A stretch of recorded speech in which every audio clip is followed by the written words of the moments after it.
ఒకటన్నా unfortunately BC bill కోసం ఎంత కొట్లాడినా సరే కాంగ్రెస్ ప్రభుత్వం ఇవాళ రేవంత్ రెడ్డి గారిని మేము మొన్ననే చెప్పినాం, వారిని బీసీ ద్రోహిగా మేము ప్రకటించినాం.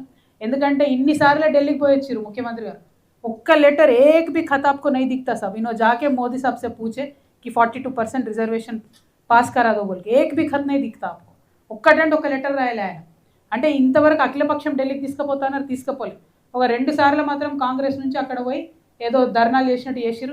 దానికి రాహుల్ గాంధీ రాలే, ఇంకోళ్ళు రాలే, వీళ్ళే పోయినారు, వీళ్ళే ఢిల్లీలో ధర్నాలు చేసిరు, వాపస్ వచ్చారు తప్పితే దాంతో నెట్ రిజల్ట్ 0. సో నేను డిమాండ్ చేసేది ఏంటంటే, ఇంత అర్జెంట్ ఎందుకు పెడుతున్నారు సర్పంచ్ ఎన్నికలు? ఏం అవసరం ఉన్నది మీకు? జయలలిత గారు తమిళనాడులో 9 ఏళ్ళు ఆపిన ఎన్నికలు, ఆపితే అక్కడ రిజర్వేషన్ వచ్చింది బీసీలకు, అక్కడ బీసీలకు వచ్చింది, ఎంబీసీలకు వచ్చింది. మరి ఇవాళ మన దగ్గర ఉవ్వెత్తున ఉద్యమం సాగుతున్నది, అందరు మొత్తుకుంటున్నారు, మాకు కావాలని కోరుతున్నప్పుడు వీళ్ళకంతా హడావుడేముంది? పోనీ కేంద్రం నుంచి నిధులు రావంటే మీరు పోయి ఏదైనా అండర్స్టాండింగ్ చేసుకోవచ్చు కదా. పంచాయత్ సెక్రటరీలు ఉన్నారు కదా, మినిస్టర్లు ఉన్నారు కదా, ఇక్కడ గ్రామీణ వెల్ఫేర్ శాఖ ఉంది, అక్కడ గ్రామీణ వెల్ఫేర్ శాఖ ఉంది. ఎందుకు ఆగుతాయి నిధుల ఫ్లో? మీరు చాలా అప్పులన్నీ కూడా మేము మాడిఫై చేసి వాటిని ఇంట్రెస్ట్ రేట్లు తగ్గిస్తున్నాం అని గొప్పలు చెప్పుకుంటున్నారు కదా.